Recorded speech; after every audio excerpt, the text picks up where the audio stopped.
Pai, cheio de graça, a igreja reunida o adora, busca, ó Deus, constantemente a Tua presença. No dia de hoje nos reunimos no Teu povo para estudar, conhecer um pouco mais acerca da vida cristã. Nos ajuda, nos dirige na Santa Palavra, que o Espírito Santo seja conosco.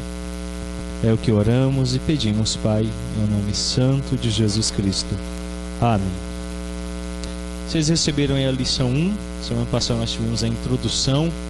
Foi a introdução histórica. E hoje nós vamos ter a primeira lição. Então devemos iniciar nossa tarefa da busca pela piedade cristã com a meditação séria nas Escrituras Sagradas. Paulo nos exorta em 1 Coríntios, capítulo 3, o verso 5, dizendo: quem é Apolo? Quem é Paulo? Servos por meio de quem crestes, e isto conforme o Senhor concedeu a cada um. Então aqui nós temos um chamado a reconhecer o senhorio exclusivo de Cristo. Calvino ele era assim, dado a buscar constantemente a glória de Deus e proclamar a Cristo como Senhor. Comentando esse mesmo texto em 1 Coríntios, ele diz: a fé não permite que alguém se glorie senão exclusivamente em Cristo. Segue-se que aqueles que exaltam excessivamente os homens os privam de sua genuína dignidade, pois a mais importante de todas as coisas é que eles sejam ministros da fé, ou seja, que conquistam seguidores, sim, mas não para si próprios, e sim para Cristo. Então, o que nós temos aqui é aquilo que a gente falou um pouquinho na semana passada: evitarmos a calvinolatria. Nós não adoramos Calvino, nós entendemos que ele tem uma perspectiva correta das Escrituras. E comentando esse texto que nós tomamos aqui de 1 Coríntios 3, ele é muito sábio quando diz assim: olha, a fé não permite que alguém se glorie, senão exclusivamente em Cristo. Quando Paulo faz algumas perguntas interessantes lá no texto, ele diz: quem é Apolo? Quem é Paulo? São cristãos, crentes, servos do Senhor, usados como instrumentos para o trabalho missionário, para estabelecer igrejas, conduzir pessoas à fé. São tudo isso. A pergunta de Paulo não é nessa direção. Talvez pudéssemos pegar o ponto de vista antropológico. São homens, são cidadãos romanos, gregos, judeus. Não é isso também que Paulo pergunta. Paulo está dizendo quem são eles em relação à fé.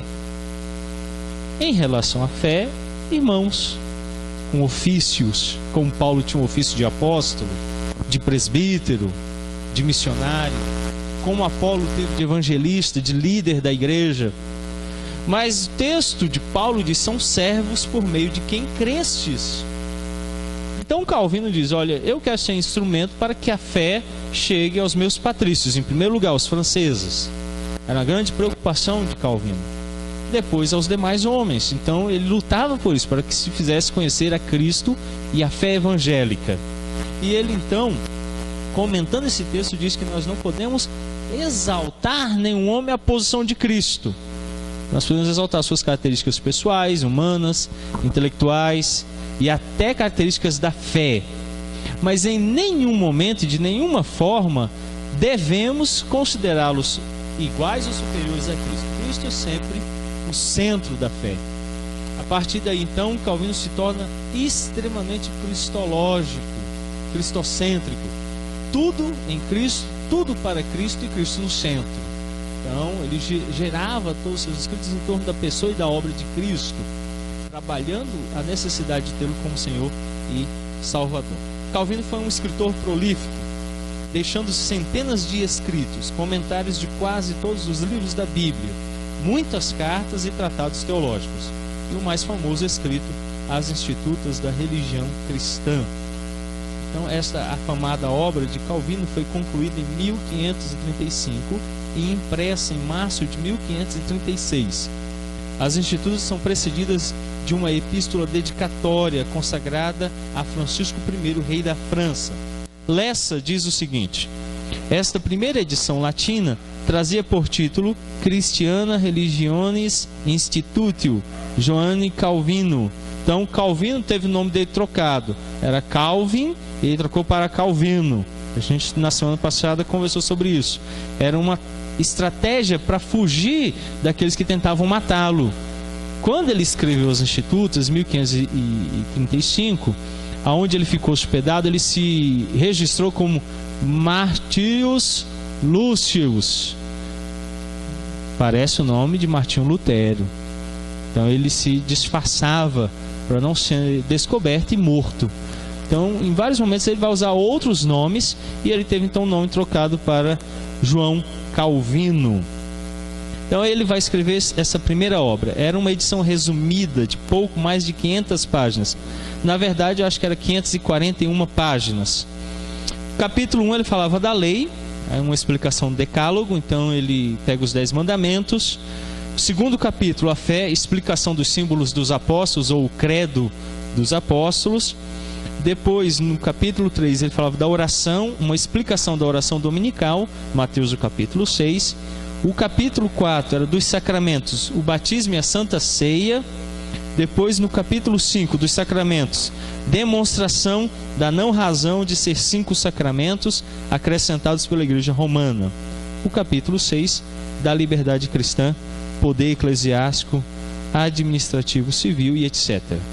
As demais edições latinas traziam por título Institutio Christianae Religionis, que a Unesp traduziu como a instituição da religião cristã. O termo instituição é mais propício ao termo que é utilizado no latim. Então, o termo depois, na edição latina, assume essa direção de instituição. A segunda edição ela aparece em 1539, lá em Estrasburgo, e é arranjada de modo mais sistemático, sendo os 6 capítulos subdivididos em 17. Calvino agora era professor. O livro trazia, então, 434 páginas em fólio, então, no total 505. De fato, elas eram grampeadas numa capa de madeira com couro. Então, em fólio, é essa disposição, uma folha que era impressa em 2 lados e depois dobrada ao meio. Então, já era um trabalho mais elaborado. A primeira, ela era pequenininha, um livretinho que era para o pessoal levar no bolso. A ideia de Calvino é que as pessoas pudessem transportar facilmente para dentro da França. Então, a primeira edição, ela era um livreto de bolso. Então, os 6 capítulos, ela era pequena, ele fez um livretinho pequenininho e levava no bolso para facilitar o contrabando para dentro da França. Então, depois vocês podem ler o resto aí da citação de Lessa e perceber um pouquinho mais sobre a origem aí de cada uma das edições. Ele fala isso no livro dele, João Calvino, Sua Vida e Obra, editora Monegismo, página 98 a 99. As Institutas, Calvino produziu 5 edições no texto em latim, 1536 a 1559. O latim era a língua usual da época, e em tratando-se de escritos teológicos, mais ainda. Então ele utiliza disso, ele era muito fluente no latim. Então ele utiliza-se disso para propagar melhor as Institutas. E 4 edições em francês, que era a língua nativa dele. Como Lutero sistematizou a língua alemã, ele é considerado o pai da língua alemã, o alemão moderno. Existiam muitos dialetos do alemão e Lutero unifica tudo. Calvino sistematiza a língua francesa, ele é o pai da gramática francesa. Então, se você lê alguns autores sobre literatura francesa, você vai ver eles nos seus escritos falando sobre o trabalho de Calvino, como Calvino trabalhou a gramática francesa, tornando-a a língua que existe hoje. A primeira edição foi escrita quando ele tinha 26 anos de idade, bem novo. Calvino era muito novo. Então, com 26 anos ele escreve a primeira edição. Foi escrita em formato de livro de bolso e possuía 6 capítulos. Outras edições vieram em 1539, 1543, 1550 e 1559. Essa última edição com 80 capítulos divididos em 4 livros. Então a primeira tinha 6. Ele não muda, tá, o conteúdo, ele só acrescenta material que está escrito. Então ele mantém o que ele escreveu na primeira e vai tornando mais amplo, acrescentando informação àquilo que ele tinha escrito. Ele não altera. A disposição dos capítulos mudam, as informações que ele tinha colocado lá permanecem, e ele só acrescenta mais material. Bom, o propósito das institutas. Calvino, exilado e vivendo fora de sua pátria natal, a França, ouviu falar de como seus irmãos de fé morreram na fogueira. Então decide escrever a Francisco I sobre as mentiras que estavam sendo proferidas e explicar a fé cristã. Então ele quer, primeiro, falar ao rei sobre algumas mentiras que estavam sendo proferidas. Por exemplo, o rei, quando começou a matar os protestantes, o Estado da Alemanha, de quem necessitava muito, manda pedir explicações. Com o temor de desagradar os protestantes, na verdade luteranos, na Alemanha, o rei manda informar que ele não estava matando protestantes, não eram os huguenotes, eram anabatistas que tinham entrado na França e estavam causando tumulto. Se você depois tiver tempo de estudar um pouco sobre os anabatistas, foi uma seita que surgiu na época da Reforma, causou muita complicação, tanto para Lutero quanto para Calvino. E aí Calvino fala assim, não são os anabatistas, são os protestantes mesmos. E algumas outras mentiras tinham sido suscitadas contra os protestantes. Nós vamos ver daqui a pouco na carta, já que ele escreve ao rei Francisco, ele vai começar a rebater uma por uma das acusações. Uma, por exemplo, é que o cristianismo era uma nova religião. E aí Calvino diz assim, olha, isso afronta a Deus. Chamar o evangelho de algo novo. O evangelho é antigo, porque Deus começou ele lá no Gênesis. E é essa fé que nós estamos defendendo, não é uma nova fé. E ele começa a demonstrar que é a fé antiga e não uma nova fé, como diziam os acusadores do protestantismo. Outra coisa é explicar a fé cristã. Ele quer demonstrar o que é a fé cristã. Van Helsman diz, o livro tornou-se mais do que um manual de estudo. Transformou-se numa magistral confissão de fé. A fé que estava sendo selada com a carne carbonizada dos mártires da França. Quando iniciei este trabalho, excelência, diz Calvino a seu rei, nada mais longe dos meus pensamentos do que a ideia de escrever um livro, que seria mais tarde presenteado à vossa majestade. Era intenção minha somente formular alguns princípios elementares pelos quais os interessados pudessem ser instruídos sobre a natureza da verdadeira piedade. Empreendi tal labor em prol, principalmente, dos meus patrícios franceses, multidões dos quais vi estarem sedentos de Cristo. Calvino tinha um interesse muito grande pela França, tendo visto que ele teve que fugir, deixar a sua terra natal, agora estava exilado. Então ele fala assim, olha, eu fico aqui com o coração doendo em saber que há patrícios meus que estão sedentos por Cristo e não podem receber o evangelho, não podem ouvir do evangelho. Então um dos motivos é que o rei tome conhecimento e que também meus irmãos possam conhecer a fé. Na versão de 1536, Calvino traz no subtítulo um sinal do seu propósito. Olha o que ele diz, Summa Pietatis, ou a totalidade da piedade. Então, Calvino, de fato, está apontando a ideia de que a piedade era algo necessário. Não sei se vocês conseguem compreender o que significa o termo piedade. A gente tem hoje uma ideia muito deturpada do que seja piedade, né? Eu estou com piedade do fulano, né? Não é isso, não. A ideia ela é bem diferente. Essa versão da editora Cultura Cristã, As Institutas, volume 1, João Calvino, a edição especial com notas para estudo e pesquisa. Ela é uma versão do francês. Então, ela traz o título aqui, Institution de la Religion Christiane, e é uma tradução de 1541 do francês, vertida para o português, tradução do reverendo Odair Olivetti, e comentários do reverendo Hermes Maia. Nessa versão aqui, o título dela é traduzido bem próximo daquilo que eu falei aqui há pouco na versão francesa, quando ele fala que é um resumo da piedade cristã. De fato, ele estava querendo conduzir os irmãos franceses a conhecer a piedade, a fé cristã, aquilo que torna a fé cristã prática, experimental. Os puritanos usaram muito esse termo de uma pregação experimental, de uma fé experimental, que a gente aplica, que a gente vive. O Calvino estava indo nessa direção. C.H. Irving, citando um escritor católico romano chamado Brunetière, diz assim: há uma reforma puramente francesa, que de origem nada ou pouco deve à reforma inglesa ou alemã. Não era política como na Inglaterra, ou social como na Alemanha, mas religiosa e teológica e moral, precedendo-as mesmo até. A ideia desse teólogo católico é a seguinte: na Inglaterra, a reforma teve uma conotação política. Aquilo que empurrou ela era uma questão política. Na Alemanha era uma questão social, que deu força à reforma.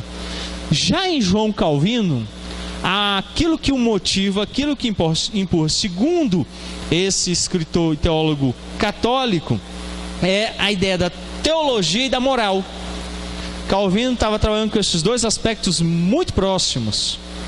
Então, a teologia, o estudo de Deus, conhecer Deus, e a questão moral, aquilo que nos afeta, aquilo que nos atinge. Então, quando Calvino propõe reforma, ele vai nessa direção: conhecer Deus e a nós mesmos. Ele começa então a instituta a partir desse ponto.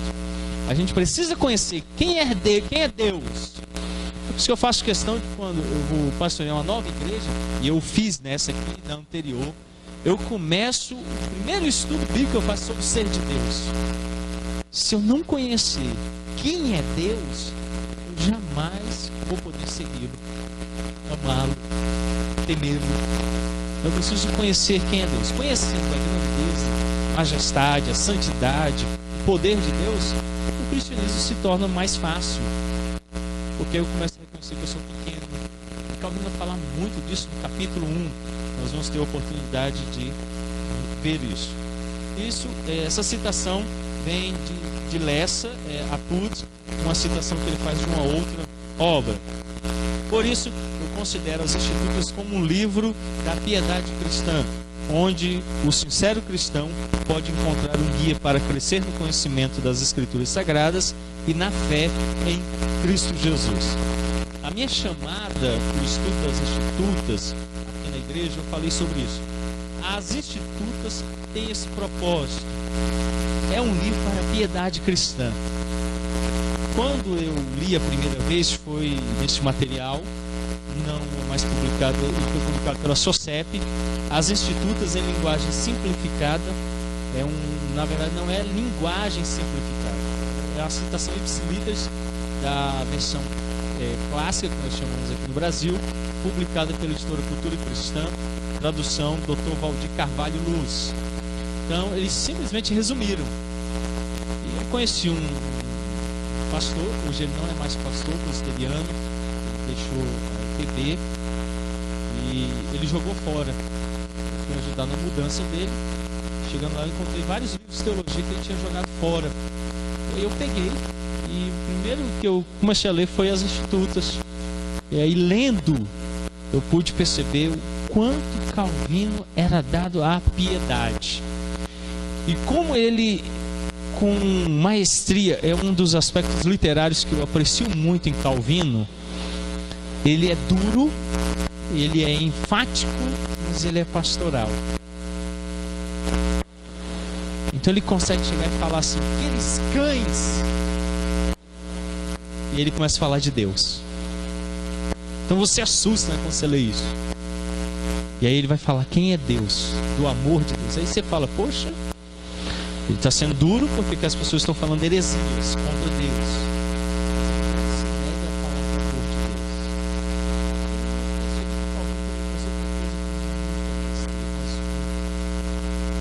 começa a falar nas Escrituras, sobre as Escrituras, e nos remete às Escrituras. Então, quando eu li este material, eu li toda a Bíblia também, porque constantemente ele me jogava as Escrituras.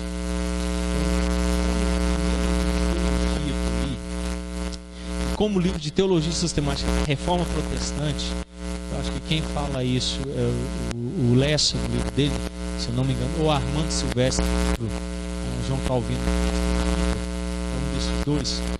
Eles falam que a primeira teologia sistemática que foi escrita na Reforma Protestante foram as Institutas. E, de fato, eu acredito nisso. Só para a primeira teologia sistemática, mas a primeira teologia bíblica. Então, ele nos remete às Escrituras Sagradas.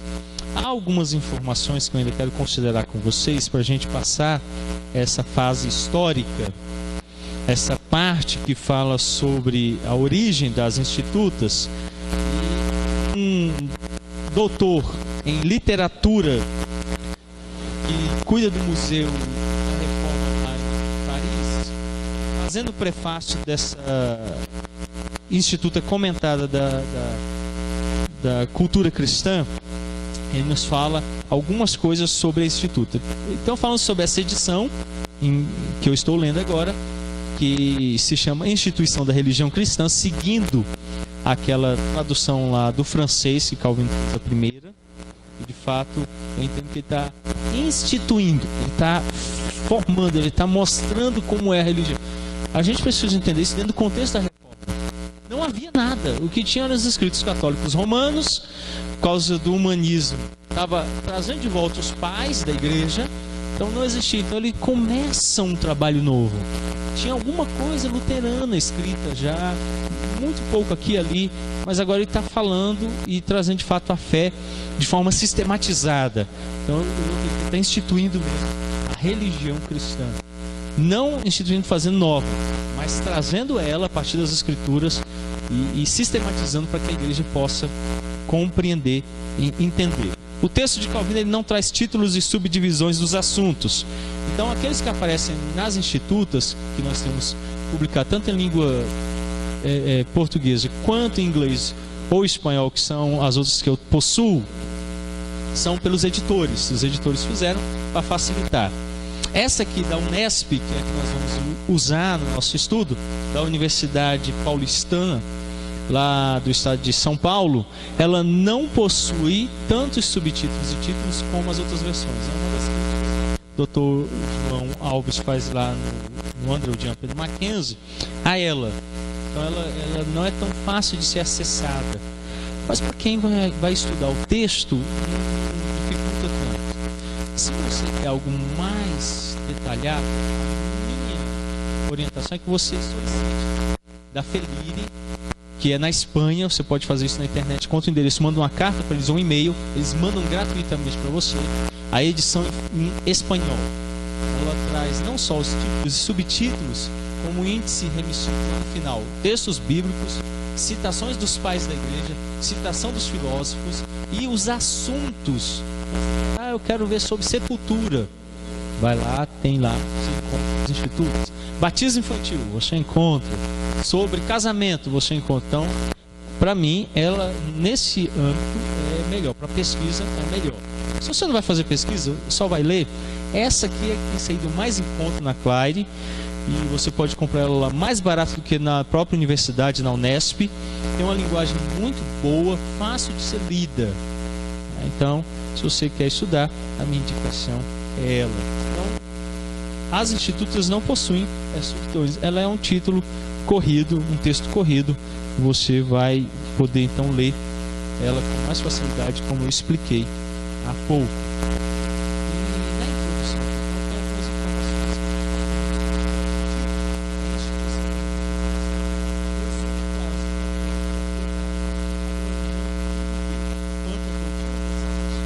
É necessário conhecer a obra seleta à altura de todos os estudiosos da piedade, da vida piedosa, recentemente publicada. Esse é o título, compridão, né? Calvino fez um título e ele vai lá e fala assim: título, e instituição da religião cristã.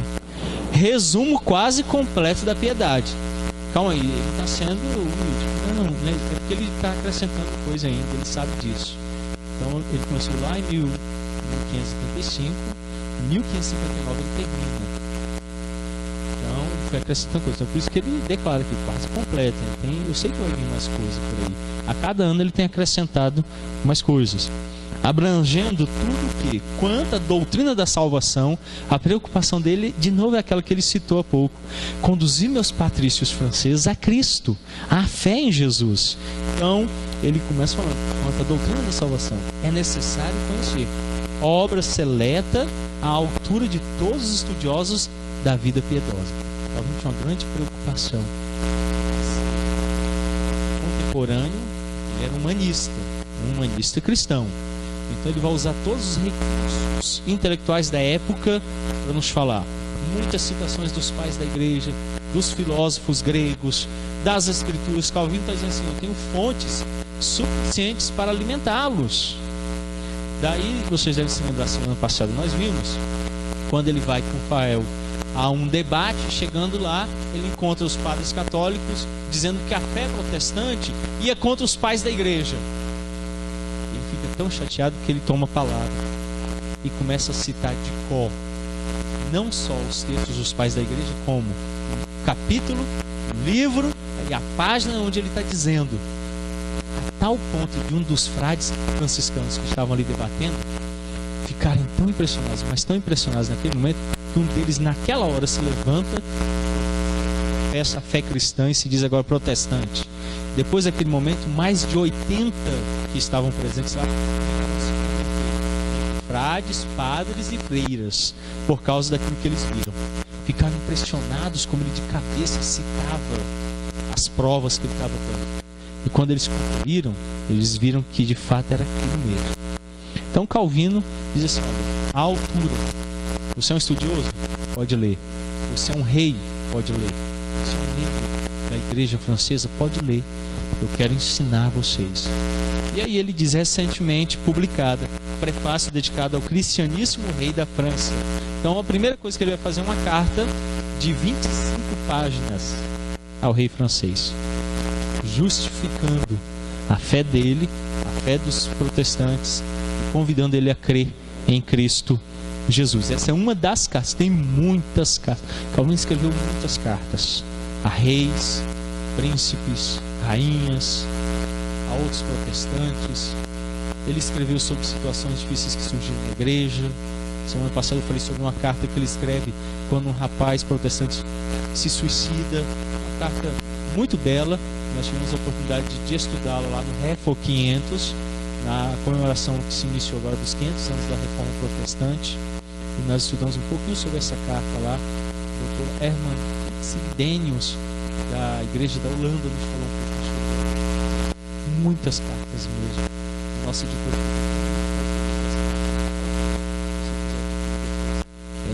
são as cartas que, algumas das cartas que escreveu.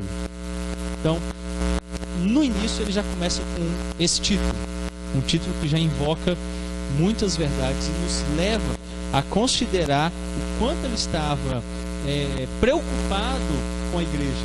E em um outro lugar ele escreve assim, a proposta dele, que ele apresenta da seguinte forma: é um breve e fácil sumário da fé cristã, 80 capítulos. Igual Pedro, né? Esse é um livro complicado, ele vem aqui assim, é breve e fácil sumário da fé cristã. De fato, é sumário, ele sumarizou e está nas escrituras, não por completo, mas é muita coisa também. Para estudar, você vai levar um tempão, porque Calvino fala de muitos assuntos. Alguns dos quais acho que na época nem tinha chegado a pensar. E ele considera esses assuntos nas institutas. Depois vem os outros livros que ele vai escrever, os comentários, os sermões também, que são registrados. As fontes.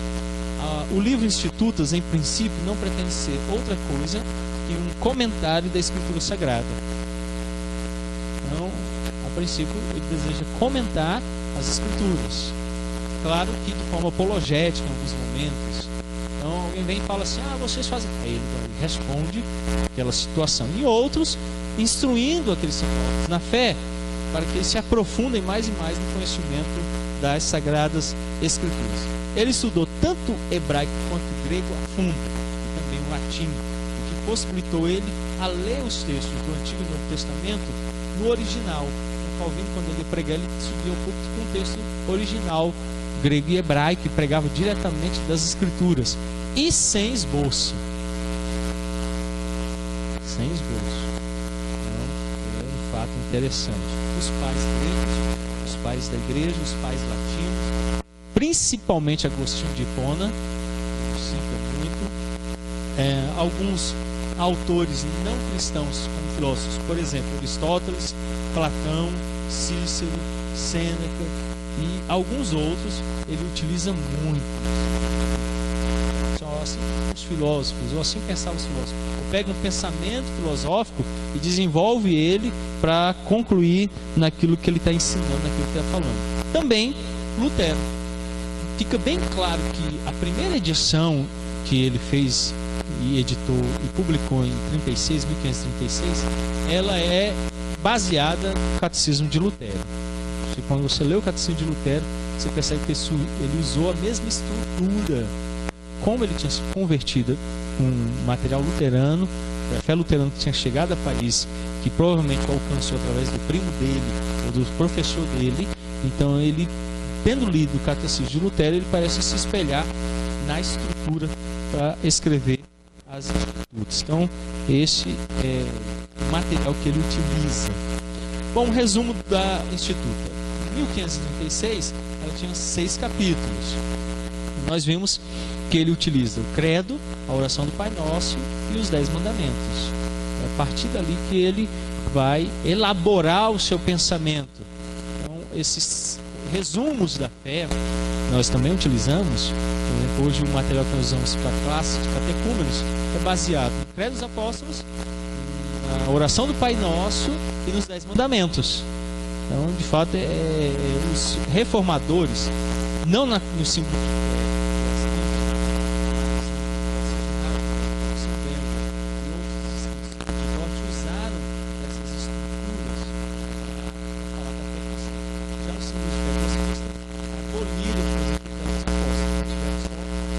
oração do Pai Nosso e os 10 mandamentos, não utilizando o credo dos apóstolos, o que não invalida, mas é uma forma de momento da reforma protestante na Inglaterra.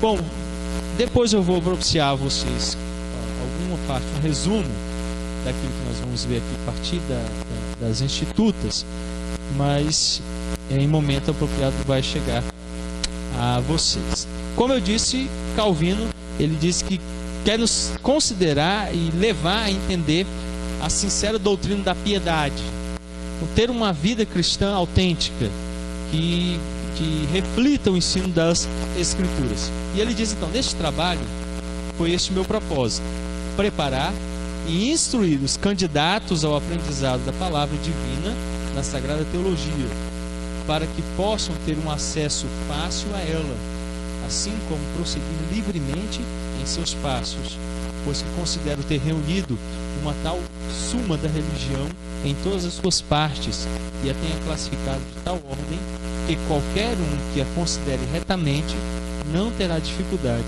em estabelecer e buscar o que é principal na Escritura, e possa aquele, ao final, referir tudo o que nela está contido. Isso é interessante.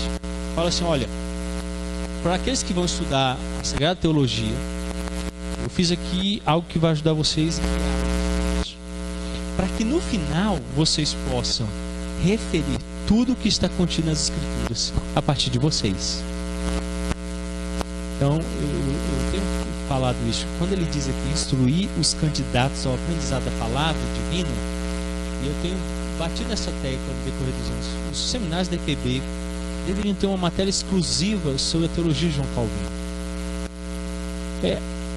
Ele tem esse propósito. Ele quer que aqueles que têm amor pelas Escrituras sejam capacitados aqui a usar as Escrituras. Então, outro nome que eu daria, além de ser um livro para a formação da piedade cristã, é um seminário teológico. As institutas são um seminário teológico. Elas formam o cristão para caminhar por si mesmo a partir das Escrituras. Então isso é maravilhoso. Carta ao rei Francisco. Título: ao potentíssimo e ilustríssimo monarca Francisco, rei cristianicíssimo dos franceses, seu príncipe, João Calvino suplica a paz e a saúde em Cristo. Então ele diz: o próprio livro atesta que esta foi minha principal razão, composto com efeito para ser ensinado de modo fácil e simples, aquilo que a gente já falou há pouco, né? Então ele está dizendo: olha, rei, isso aqui é para, de uma forma bem fácil, as pessoas entenderem a religião.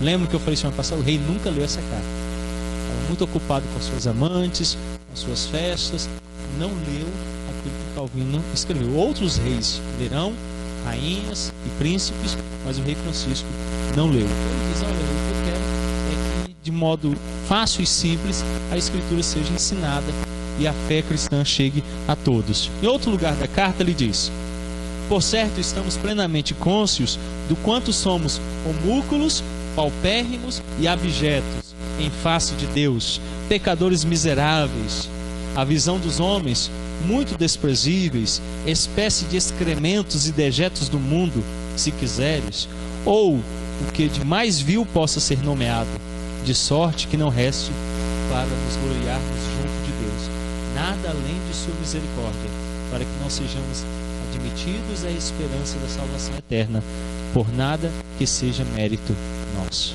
Calvino é forte, ele é duro, acostume-se com isso.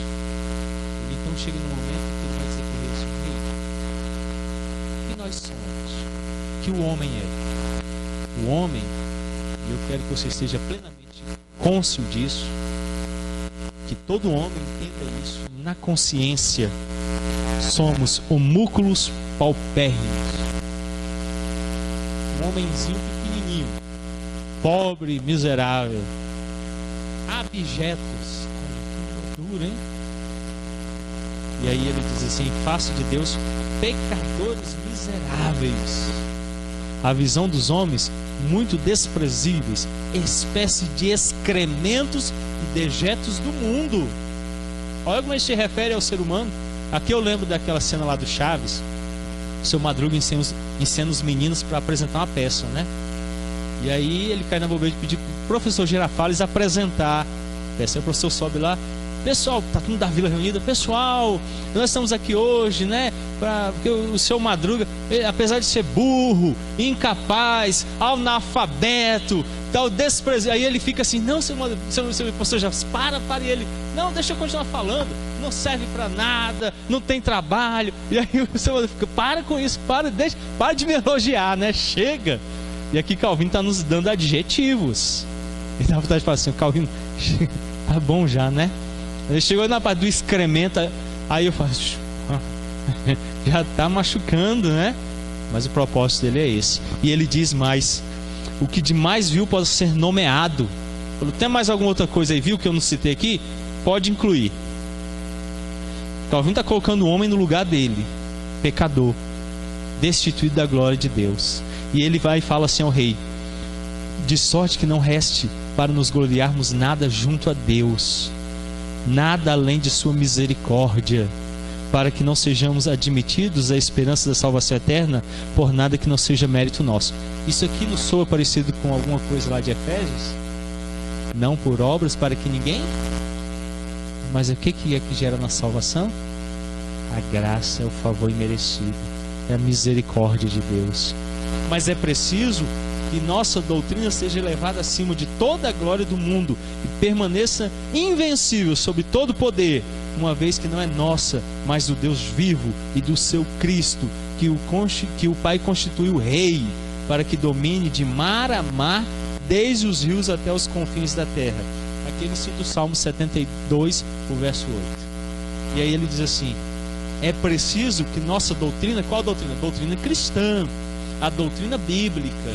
O que aconteça com ela? Calvino diz: seja elevada acima de toda a glória do mundo e permaneça invencível sobre todo poder. Porque o Evangelho é o poder de Deus. Se Deus tem algum poder, está expresso no Evangelho. Vocês conseguem perceber a linguagem bíblica ecoando sempre? Romanos, aí os Salmos 72, o verso 8. Deus tem que reinar de mar a mar, terra a terra. Todos os momentos, a linguagem bíblica vai sendo exprimida. Mesmo que ele não cite os versículos, os textos bíblicos, a gente consegue perceber a linguagem bíblica sendo utilizada por ele. Calvino cria muito no poder das Escrituras, então ele utiliza ela constantemente. Mais à frente, então, ele diz: quando Paulo quis que toda profecia fosse conformada à proporção da fé, Romanos 12:6, propôs uma regra muito certa, pela qual a interpretação da Escritura deve ser corriqueiramente provada. Se reclamarem esta regra de fé para nós, temos nas mãos a vitória. Então Calvino diz assim: Paulo estabeleceu um princípio pelo qual a fé deve ser mensurada. As Escrituras, é o cânon, é a medida, é a forma pelo qual nós vamos medir a fé. Se há alguém que está nos acusando de que a nossa fé é vã, é falsa, eu proponho que as Escrituras sejam a forma de medida. E aí ele diz: aqui agora já somos vitoriosos. Nossa fé é bíblica, nossa fé é escriturística. O Calvino não temia ser confrontado, confrontar os seus opositores ou expor a fé dele. Ele tinha plena certeza de que o que ele estava fazendo era refletir as Escrituras. Então ele já diz: a nossa vitória está às mãos. O que com efeito converge melhor e mais adequadamente com a fé do que nos reconhecermos desnudados de toda virtude, para que sejamos vestidos por Deus, vazios de todo bem, para que sejamos preenchidos por Ele, servos do pecado, para que sejamos libertos por Ele, cegos, para que sejamos iluminados por Ele, enfraquecidos, para que sejamos sustentados por Ele, afastando-nos de toda matéria de glória, para que apenas Ele seja eminente e glorioso e sejamos glorificados nele. Quando dizemos isso, e tudo o mais que é do mesmo gênero, eles interpelam e reclamam, e desse modo será tornada cega, não sei que luz natural, as preparações forjadas, o livre-arbítrio e as obras meritórias da salvação eterna, junto ainda com suas obras excedentes, uma vez que não podem tolerar que todo louvor e glória, de todo bem, virtude, justiça e sabedoria residam em Deus. Só esse trechozinho aqui era suficiente para combater os remonstrantes lá no Sínodo de Dort. Eu não estou desprezando o cânon de Dort, é um escrito majestoso, mas aqui Calvino já está batendo forte nos arminianos, que nem existiam tão fortes quanto na época do Sínodo de Dort. Mas ele começa dizendo assim: nós temos que nos desnudar de toda virtude para sermos vestidos de Deus. Olha a piedade se apresentando aqui. Eu não sou nada. Como ele disse há pouco, eu sou abjeto, eu sou excremento, refletindo aquilo que o profeta disse: as nossas melhores obras são trapos de imundícia. Então aquilo que eu posso fazer de bom é ruim. Daí eu me revisto de Deus. E ele então cita várias outras perguntas: vazios de todo bem, para que sejamos preenchidos por Ele, Cristo. Então ele vai fazendo tudo isso, e aí ele então responde dizendo: quando dizemos isso, quando nos colocamos no lugar de pecadores, de pequenos, o que a gente quer? Tudo o mais que é do mesmo gênero, eles, quem os inimigos, interpelam e reclamam que desse modo será tornada cega, não sei que luz natural. Então ele está dizendo assim: vocês têm os humanistas? Querido, qualquer luz natural não vai trazer salvação, só as Escrituras. Por mais que o intelecto esteja surgindo naquele momento como algo de força, e Calvino utilizou isso, ele não desprezou os estudos, o intelecto, os humanistas, mas ele diz: isso não vai resolver. E ele diz mais: as preparações forjadas, o livre-arbítrio e as obras meritórias da salvação eterna, junto ainda com as suas obras excedentes, uma vez que não podem tolerar que todo louvor e glória de todo bem, virtude, justiça e sabedoria residam em Deus. A última vez que eu discuti com um arminiano, aí ele virou e falou assim no final da discussão: desse jeito Deus vai mandar em tudo. Eu falei: é claro, é isso mesmo, filho, você está entendendo. Ele, mas eu não posso aceitar. É porque você tem um coração rebelde, impenitente, você é um pecador e ainda está vivendo aquilo que o diabo disse para Eva. O que ele falou? Se você comer, você será como Deus. E Calvino tem uma vida extremamente voltada a dar glória a Deus. Quem é que tem glória? Deus. Pronto. Tem glória em mais nenhum outro lugar. Mas espera aí. A senhora ama suas netas, dona Nilda? Isso não se compara ao amor de Deus. Não se compara. Você já ajudou alguém, Wanda? Não se compara à justiça de Deus. Por mais que seja bom o amor que a senhora tem, por mais que a ajuda que você ofereceu tenha sido agradável, não se compara ao amor de Deus, aquilo que Ele faz por justiça. Então Calvino está dizendo, olha, Deus é Deus, a Ele é a glória, e o amor vem dEle, e o que você faz de obra de justiça vem dEle. E nós reconhecemos isso como cristãos, que o bem que eu pratico vem dEle, que o que há de bom em mim vem dEle. Ele é o Pai de todas as luzes, de todo o bem, não é original em mim, vem dEle. Então, Calvino está tratando desse aspecto aqui.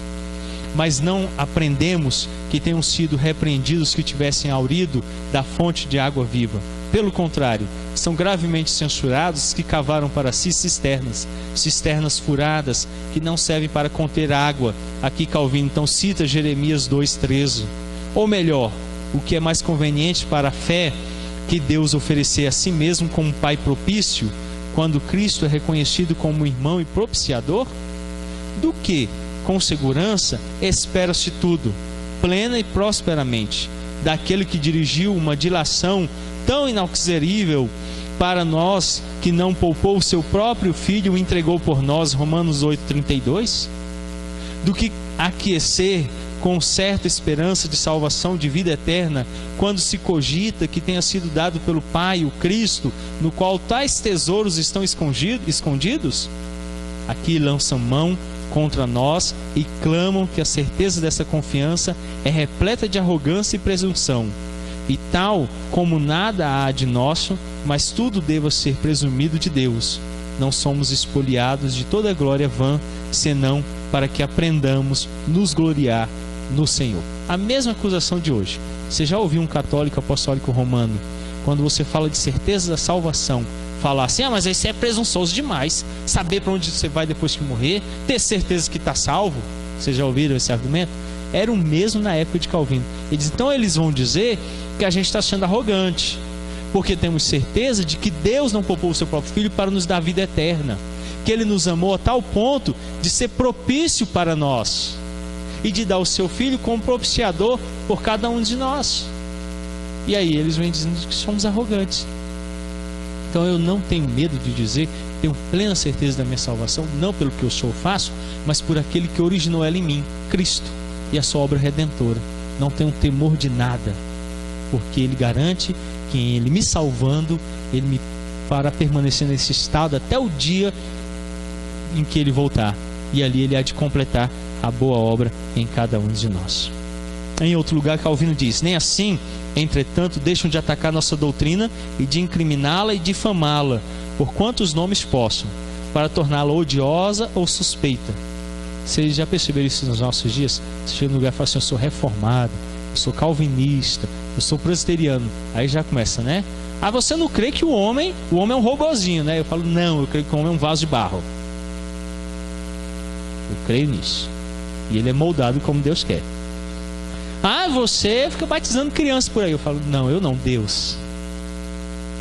Eu não batizo nenhum, é Deus, com as suas promessas, né? E outras acusações mais, católico frio, né? Católico do Paraguai e muitas outras coisas mais que podem chamar você. Já acontecia na época.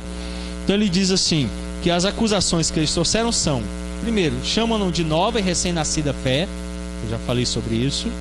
Dela escarnecem como duvidosa e incerta. Isso aí vai passar, vai acabar. Vocês vão ver. Vocês estão indo lá para aquela igreja de Calvino, vai passar. Aí Calvino estão dizendo que é incerta, é duvidosa, vai acabar. Eu vou responder vocês daqui a pouco. Calvino diz mais: indagavam por quais milagres foi confirmada a nova fé. Vem uma coisa... Não, o diabo nunca faz nada novo, né? Você chega à igreja pentecostal, igreja neopentecostal. Qual é o milagre que você fez, irmão? Um milagre que eu fiz nenhum. Agora Deus fez um monte. Você quer que eu leia para você na Bíblia? Não, você tem que fazer descer fogo do céu. Não preciso fazer nada. Bem-aventurados que não viram e creram, né? Você quer ver? Vai buscar Satanás. Ele faz descer fogo do céu, se transforma em anjo. Esses milagres a Bíblia diz que são contemporâneos, acontecem hoje. Alguém um dia perguntou para mim: tem dons extraordinários hoje? Eu falei: tem, na igreja do diabo. A Bíblia diz que ele continua fazendo, e a falsa besta vai fazer até ressuscitar a gente. Porque vai lá que você vai ver um monte de milagre. Agora os bíblicos cessaram. Você quer ver algum? Vai lá na Bíblia ler.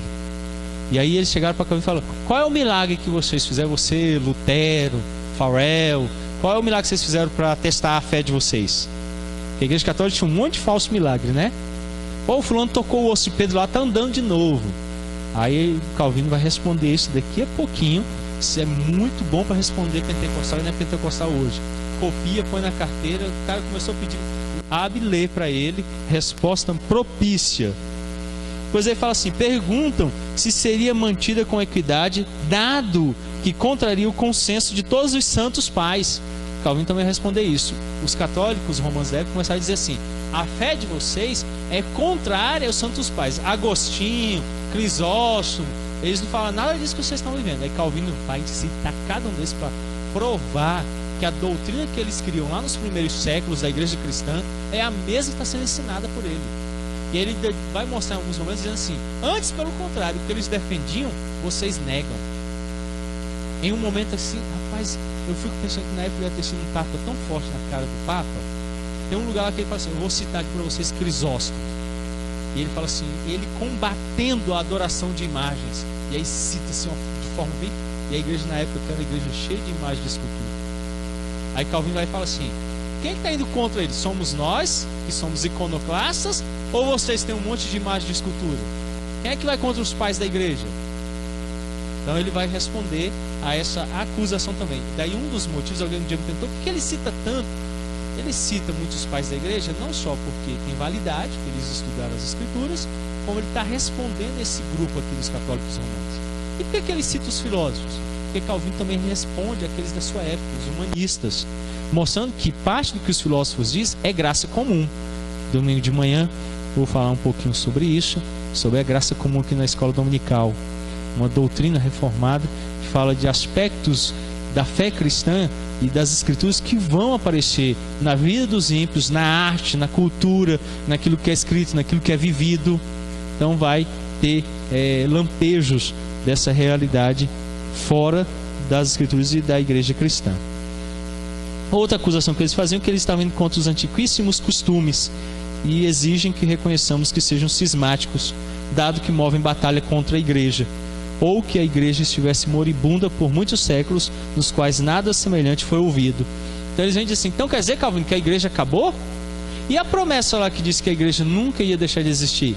E Calvino vai responder dizendo assim, não, antes pelo contrário, vou mostrar para vocês que em toda a história da igreja sempre houve grupos fiéis e que vocês perseguiram esses grupos, como estão fazendo agora.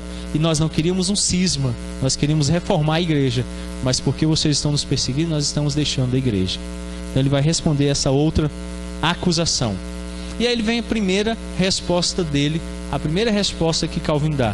Para começar, ao chamá-la de nova, injuriam de novo veementemente a Deus, cuja sagrada palavra não merecia ser acusada de novidade. Então Calvino começa por aqui. Vocês estão dizendo que essa é uma nova religião?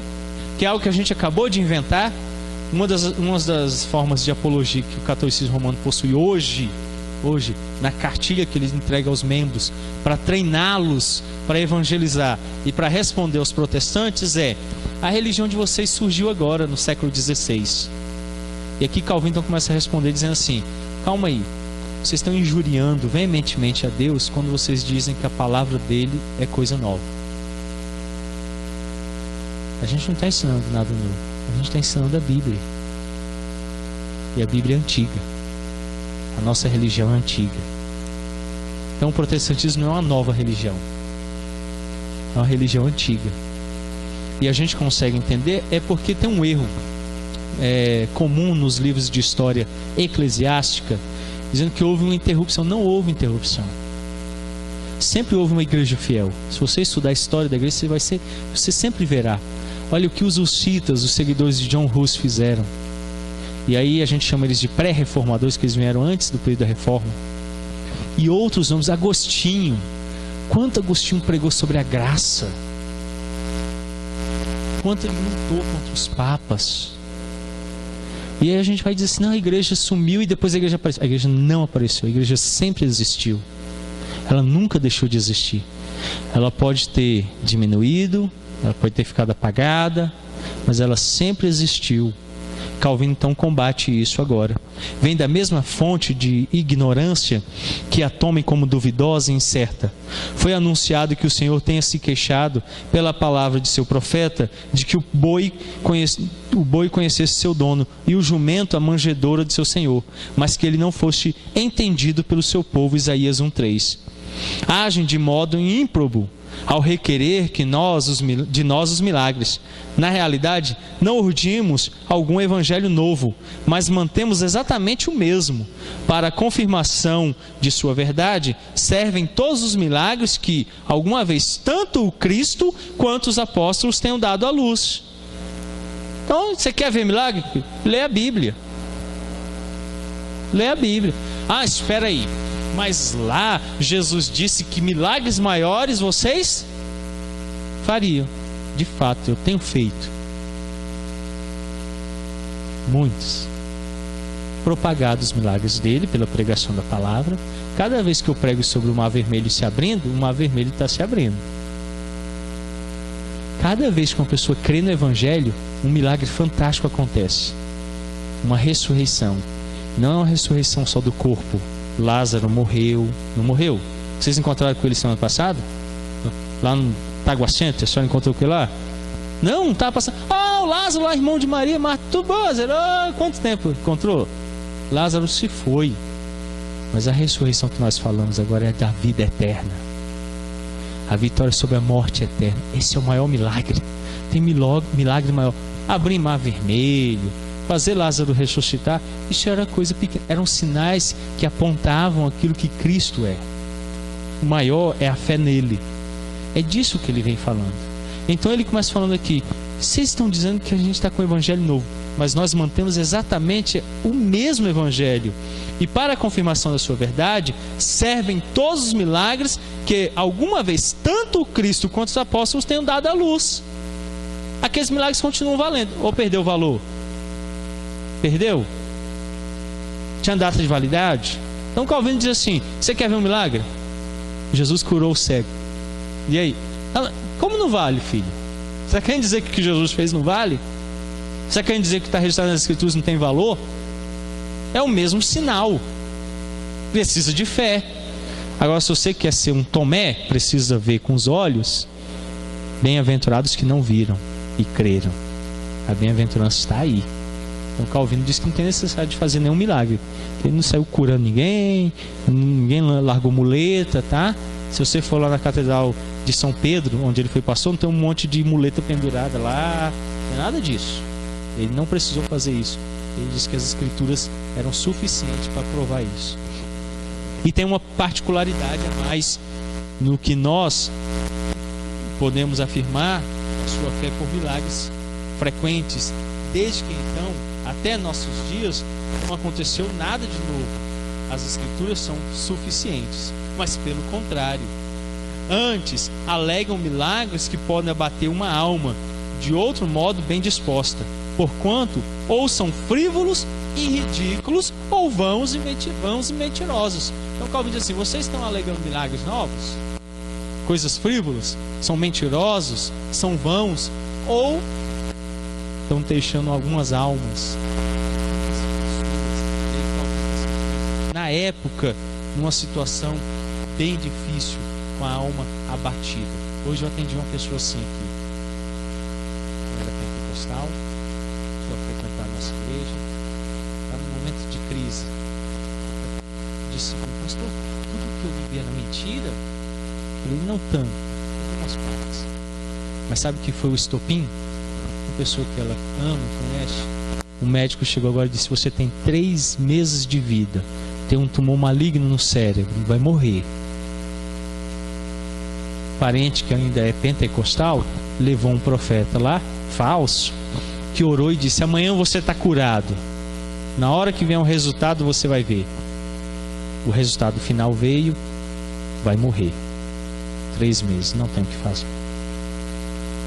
Mas pastor, o profeta disse, até recebeu dinheiro no final, minha mãe pagou. Abatem almas. Para complicar, a esposa do que vai morrer está grávida, a criança vai nascer no próximo mês. O profeta parou, olhou e disse assim: você quer aceitar Jesus agora? Levanta a mão e ora comigo. Não estou pronto. Se você não orar, Deus está me mostrando que a criança vai morrer. Está desesperada, saiu de lá chorando. Calvino então disse: vocês estão exigindo milagres? Os milagres que vocês fazem lá na Igreja Católica Romana são falsos, são vãos e o pior, abate a alma das pessoas. Procura um católico romano que foi de joelho à Aparecida. Pergunte se a alma dele está melhor. Pergunte se as coisas mudaram. Abatido sobre uma carga difícil de ser carregada, sem Cristo, sem o Evangelho, perecem ainda nos seus pecados. Calvino está dizendo: vocês têm abatido a alma das pessoas, e os milagres de vocês são frívolos, ridículos, vãos e mentirosos. Eu não tenho medo de usar essas mesmas palavras hoje contra o pentecostalismo e neopentecostalismo, abatendo as pessoas com o mesmo grupo de sinais falsos. Calvino combatia os mesmos erros que estão ressurgindo hoje. Catolicismo com outra roupagem, catolicismo romano com uma outra roupagem. A única diferença. Aí tirou um item aqui e outro ali, mas é a mesma coisa. Se você comparar, você vai ver que é a repetição. De fato, pelos sinais ter-se-ia manifestada a confirmação que acompanha a pregação dos apóstolos, ensina Marcos 16:20. Tal como Lucas também narra que houvesse testemunho à palavra de sua graça, concedendo sinais e prodígios pelas mãos dos apóstolos. Atos 14:3. Muito parecida é aquela citação do apóstolo, que tenha sido confirmada a salvação pelo evangelho anunciado, apresentada pelo Senhor por signos e prodígios e várias virtudes. Hebreus 2:4. Então, o que os apóstolos fizeram, aquilo que é narrado nos evangelhos e nas escrituras e que é dito em Hebreus, é o suficiente para servir como sinal e signo da realidade apresentada hoje. Eu não preciso de nenhum sinal para validar o evangelho. As escrituras são suficientes e os sinais e milagres registrados nela, pronto. O Calvino rebate novamente dizendo: nada além das escrituras. Preciso da minha emoção, preciso ver um sinal contemporâneo, eu preciso das escrituras. É suficiente. Vocês lembram da resposta dada ao rico quando ele está lá no inferno? Vai lá e avisa a minha família, né? Olha, não, se Lázaro for lá e pregar, eles vão crer. O que é a resposta que ele recebe? Eles têm a lei e os profetas que creiam. Leis e profetas no Novo Testamento é o Antigo Testamento, que era a Bíblia da época. Eles têm a Bíblia, que creiam na Bíblia. Não é ninguém voltando dos mortos que vai fazer com que eles creiam, não. Não é. Eles precisam das Escrituras. Em outro lugar, Calvino diz: e ensina o Cristo, esta é a marca da prova da doutrina, que não se dobre para buscar a glória dos homens, mas a de Deus. João 7,18 e 8,50. Dado que Cristo assevere ser essa prova da doutrina, erroneamente se busca que os milagres sejam apresentados, senão para tornar inlúcio o nome do Deus único. E é nosso dever lembrar que Satanás tem os seus milagres, e mesmo que sejam antes artimanhas que verdadeiros poderes, são, no entanto, de tal modo que iludem os imprudentes e ingênuos. Então Calvino diz assim: olha, Deus não precisa de milagre para fazer fama, ele já tem a dele. E ainda eu vos faço lembrar que o diabo tem as artimanhas dele, e mesmo que não sejam poderes autênticos, ilude muita gente. Então, cuidado com esses milagres por aí. Paulo admoestou que o reino do anticristo haveria de vir com toda a força e sinais e prodígios mentirosos, segundo Tessalonicenses 2:9. E dirão que esses milagres não são feitos por ídolos, por feitiços, por falsos profetas, mas por santos. como se não soubéssemos que seja uma arte de Satanás transfigurar-se em anjo de luz. 2 Coríntios 11:14. Então eles responderam: calma aí, Calvino, quem está fazendo milagre é Santo Agostinho. Calvino vai falar assim: cuidado, você está dizendo que é santo? Aparentemente pode, mas lembre-se que o diabo se transforma em anjo de luz. Então, mesmo que tenha procedido, a origem pareça ser santa, não é. Então a resposta dele vai se aprofundando. Outrora os egípcios, tendo sepultado entre eles, prestaram a Jeremias sacrifícios e outras honras divinas. Jerônimo prefaciando a Jeremias: pois não é que se valia o santo profeta de Deus para a idolatria? E entretanto consideravam que fosse pela graça que tal veneração ao sepulcro que alcançavam a cura para a mordida da serpente. O que dizemos senão que essa tenha sido e sempre haverá de ser a justíssima vingança de Deus, enviar a edificação da ilusão aos que não receberam a direção da verdade, para que creiam na mentira. 2 Tessalonicenses 2:11. Não nos faltam, portanto, os milagres, os quais são certos e não sujeitos à mentira.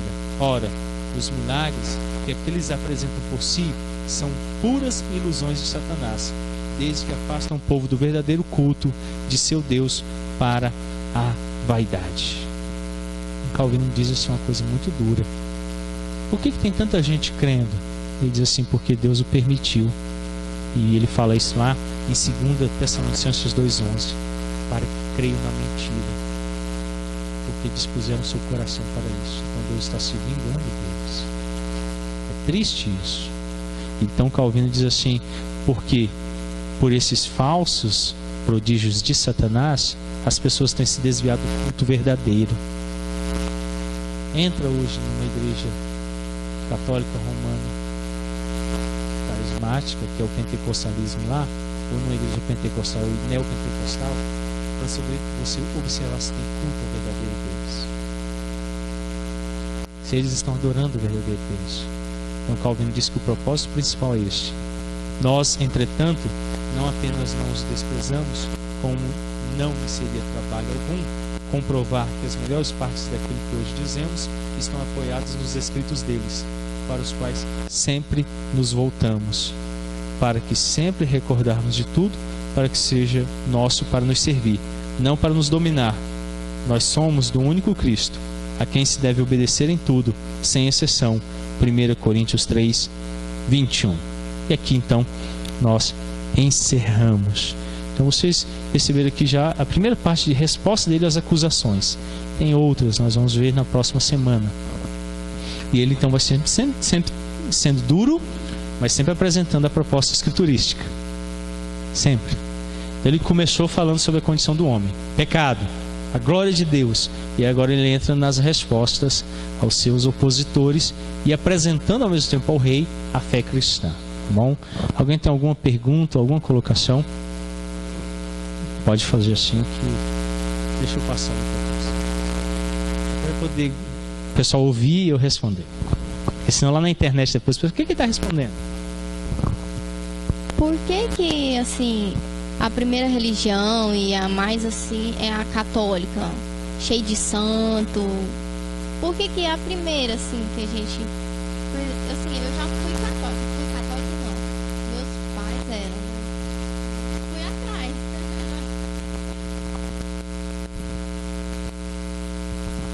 Ela não é a primeira, né? Ela vem do cristianismo autêntico, que foi deturpado. Por que ela talvez seja mais numerosa? Não sei. Porque talvez ela seja fácil. Em grande parte não há católicos romanos praticantes mesmo, são muito poucos. A grande maioria são nominais. Meu pai era, eu sou. Por exemplo, pede para um deles.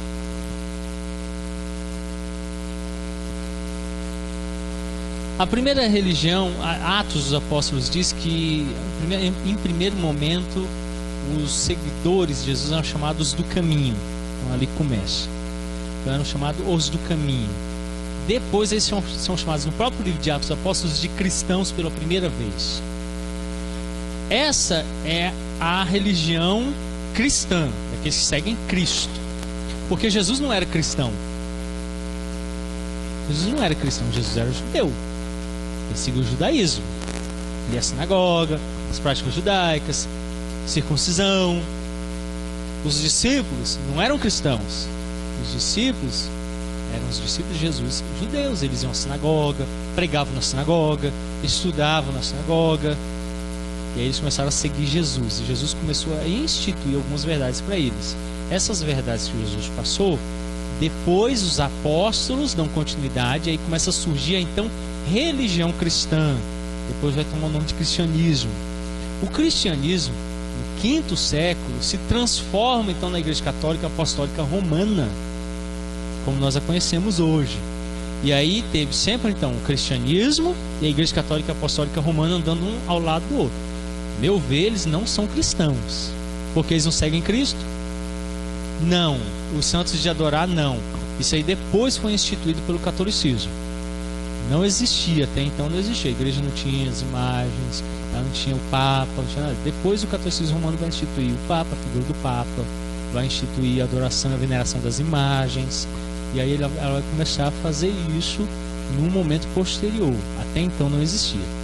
Mas em concorrência, ela sempre teve um grupo que não aceitou, que não praticou e que se manteve fiel.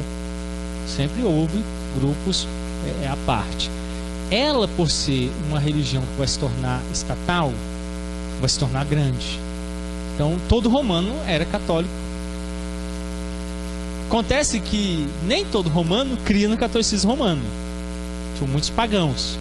Que porque foi instituído que ela era a religião oficial do Império, diziam ser. Foi o que Calvino enfrentou em Genebra. O concílio consistório de Genebra disse que a partir daquele momento a cidade era protestante. As cidades na época tinham uma religião oficial. Todo genebrino era protestante? Não. Aí Calvino foi a grande briga dele com o concílio daquela época. Ele queria instituir na ceia justamente a censura para dizer assim, olha, quem não está vivendo no cristianismo não pode. Mas o cara nasceu em Genebra, chegava lá e queria ceia, porque eu sou da cidade.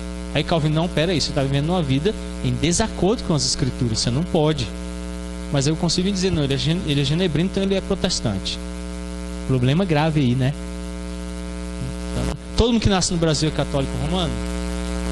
Mesmo que são católicos romanos, estão sendo de fato, estão sendo por tradição, porque o pai era, porque ele acha como está ali, porque ele acha que se mudar alguém vai perseguir ele, né? Se ele mudar lá nasce outro olho, né? Tem dia que nasce o olho, né? Se você for, você vai, o Saci Pererê te pega. Então tem um monte de história. Então, todo mundo acha que quem nasceu no Brasil é católico. Não, quem nasceu no Brasil é católico romano, não. Quem nasceu em Genebra era crente? Não, não era crente, não. A gente precisa entender isso.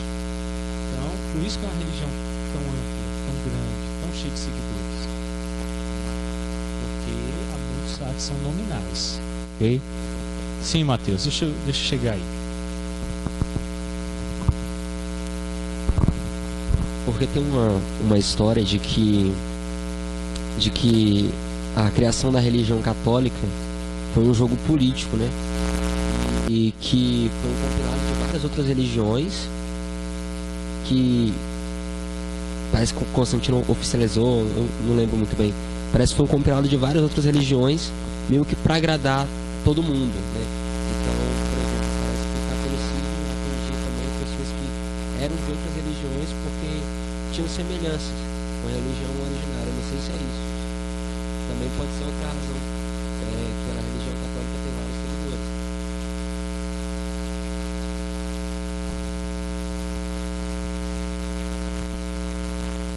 Na verdade, o que aconteceu foi diferente. Quando o imperador instituiu como uma religião oficial, então houve uma mistura. Então, o cara saiu do templo de Atenas, de Diana, de qualquer um outro deus pagão, e alguém encontrava com ele e falava assim, qual a sua religião? Eu sou católico romano. Porque ele era romano, nasceu lá em Roma, no Império Romano, então ele era. Na verdade, estava dando. Por isso que hoje a gente tem muito de sincretismo no catolicismo. Então o católico ele vai para a missa, participa na missa e na saída da missa, na escadaria da igreja, ele faz rituais da Umbanda, do Candomblé. Porque as religiões se misturaram. Então, quando você se tornava um cristão, você precisava abandonar todas as outras práticas pagãs. Você vê isso claramente combatido no Novo Testamento. Ou você é judeu ou você é cristão. Gálatas fala isso claramente. Aí no catolicismo instituído pelo imperador, não precisava isso. Só o fato de ser cidadão ele já era. Só que isso misturou as práticas do paganismo ao cristianismo. E o cristianismo perdeu as características. O imperador, por exemplo, mandou exumar os cristãos da época e mandou enterrar em alguns lugares. E aí começou a surgir a adoração, por exemplo, dos mortos, daqueles que morreram. Aí surgiu a veneração dos santos, porque os que tinham morrido tinham sido lançados por causa da perseguição do império em valas comuns. Aí o imperador ordena que eles sejam agora sepultados em lugares de honra. Aí começou a se adorar eles. Quando acontece, por exemplo, dele erguer um templo em homenagem à mãe dele, e aí o templo tomou o nome da mãe, e aí começou a se adorar a mãe, e aí começou a se adorar a mãe de Cristo, e aí foi se misturando várias práticas hoje que vêm não do cristianismo, mas do paganismo, e se mesclou. E o catolicismo pegou muito disso.